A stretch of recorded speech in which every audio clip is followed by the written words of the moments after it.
Hey everyone, thanks for joining our update on Ripple. I guess I shouldn't call this an update because I haven't done a video on Ripple in a long time. So of course, before I get started, this isn't financial advice. I'm not your financial advisor. This market's extremely risky and volatile, and you're responsible for your own trades, managing your own risk, doing your own research. Again, I'm just here to give my opinion on the market. And yeah, and of course, we're looking to grow our community. So we have a free to use Discord server, and if you need an invite to get in there, we do a lot of real-time collaboration. Just throw in a comment and I will get an invite code out to you. Otherwise, if you like these videos, like, subscribe, share, all that good stuff. And let's go ahead and get right into it. Okay, as I mentioned, I haven't done an analysis on Ripple, so I'm going to be looking at this. I did a long time ago, but I'm going to be looking at this generally from a fresh perspective, kind of taking a look at things here. I just finished a video on VeChain where I talked a lot about bearish retest after bearish retest after bearish retest. So I'm just going to outline some of these that I can quickly see here from a support resistance flip standpoint.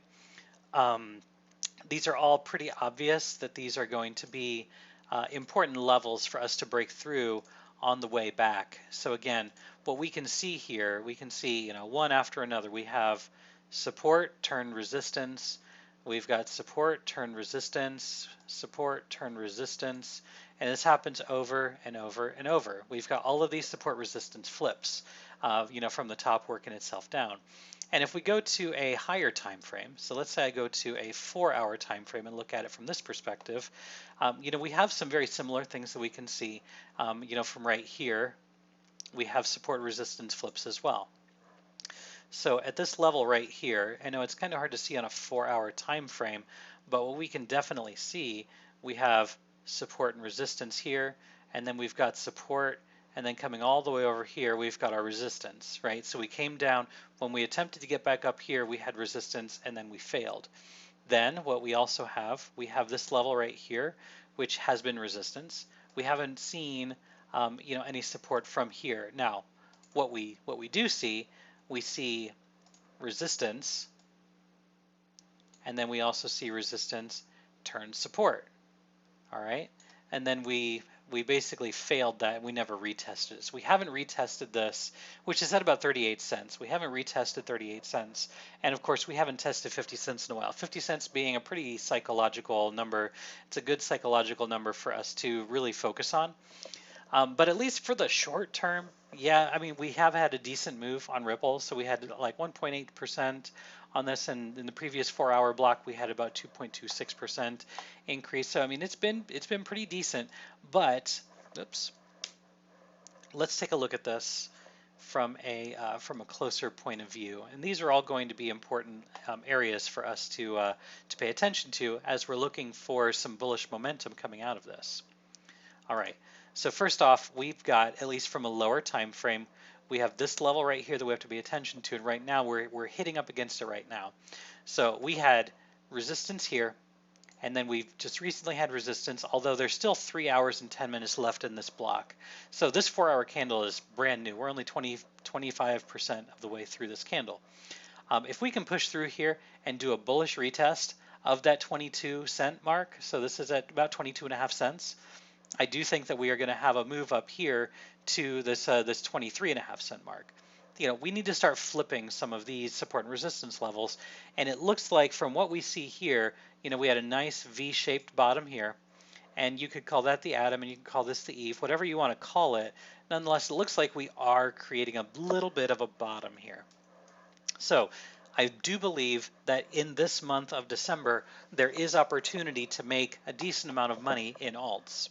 And so what that then means is we need to try and get them before they get pumped, right? Because if you get into something that's already been pumped and it's something that's already up, 40, 50%, chances of you having a really good rate of return on any trade that you make is a little bit smaller. So this right now, Ripple looks awful. And for somebody that wants to make a decent amount of money, I would be interested in buying down here. As most of you know, I bought my Ripple around 24 cents, and I took it off an exchange, and I haven't looked at it since. And of course, now we're down here below 24 cents. I know. But nonetheless, I am interested in buying more down here. Maybe I'm a fool for doing that. Maybe I'm a fool for wanting to buy more between 20 and 22 cents. But if my average entry is 24 cents and I buy at 21 cents, then it brings down my average entry a little bit and gives me an opportunity to make a little more on the way up, assuming that it does go up. I've put enough in there that I'm willing to lose, but I probably would, on a break of 20 cents, I probably would ship it back to an exchange, cut my losses, and look to accumulate at about 12 to 15 cents if that happens. I'm not saying that's what's going to happen.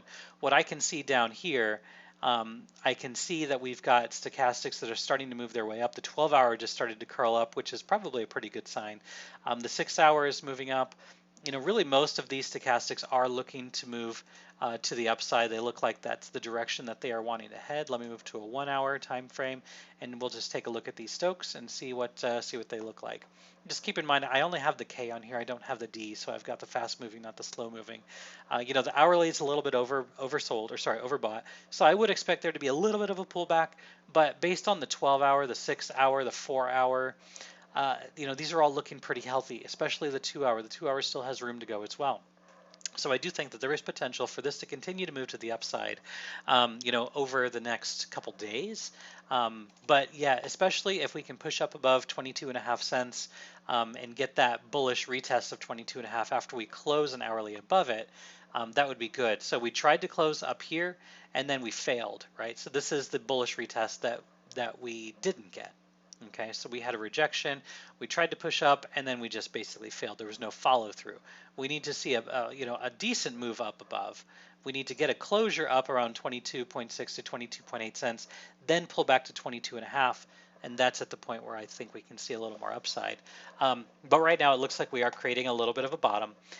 It does look very similar to some things that I can see on Bitcoin, but at any rate, the Ripple versus Bitcoin pair does look pretty healthy as well. So let's just take a look at that guy. So we can see this is moving up, which is what's allowing the tether pairing to move to the upside. We recently had rejection. This is going to be an area of interest if you're interested in trading the Bitcoin trading pair. We've got this level right here, which is going to be super important. We have support, we have resistance, and now we're trying to test this resistance again.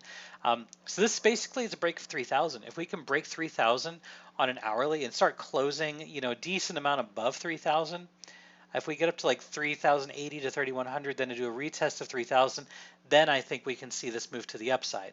Now, we also have to break through 3,150. That's going to be the next area that I'm interested in watching and keeping a really close eye on. If we can break this 3,150 mark, because we had support, resistance, bearish retest. That's when we then created our new support. Bearish retest, and then we just never had any follow through above 3,000. So if we get a nice close up here into this cluster, we do the bullish retest of 3,000, I think we can definitely go to 3,150. But again, this is going to be our new cluster that we need to push through. So we're going to probably not make it through the first time. As you can see, we tried over and over back here. It didn't make it. But I think if we come back up here, we're likely going to get a rejection, or we're going to consolidate up here. If we consolidate up here, then I do think we're going to probably push up and through. But if we get a clean rejection off of that, then that's going to be history. But taking profit there at 3,150 probably would be pretty wise, and then looking to accumulate back down. My guess probably back around 3,100, 3,075 to 3,100, and that would be a good area to accumulate. But right now, this hourly candle has about 4 minutes left in it, and it looks like we're going to be closing below 3,000, unless we can get a good push. If we get some volume through here, and there has been a decent amount of volume, so let's just outline that. We've got a decent amount of volume that we've gotten here. So lots of volume compared to what we have had in the hours prior, especially buying volume. We haven't seen buying volume like this since the 0500 hour on November 22nd, and that was basically where we topped off over here.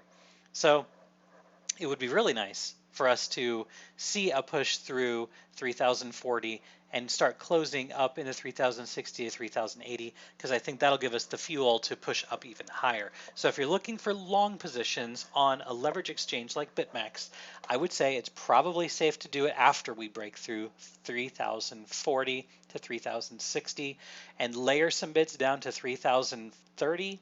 And I would say cut your losses, especially if you're using high leverage, which I'd never suggest, because it's extremely reckless. Likely there will be stop hunts going back down to the 3,000 level.